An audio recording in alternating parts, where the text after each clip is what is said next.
So there are cons of being a driver because you're not treated very well, but there's also the cons of being the customer.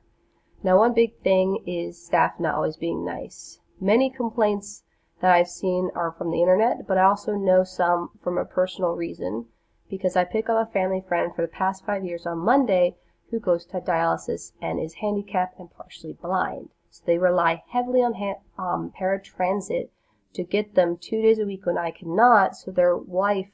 and spouse does not have to get them and leave work to get them from dialysis and take them home those days.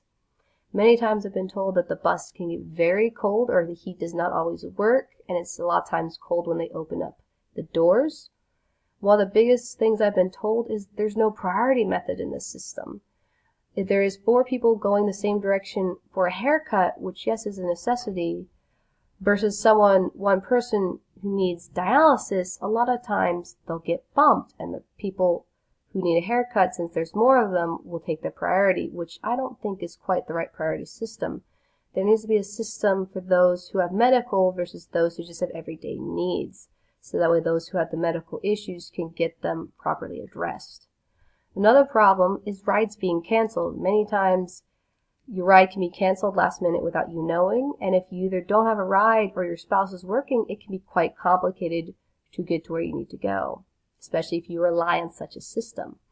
Another big thing is sometimes you don't know if your day is covered till the day before. Many times I've been called saying,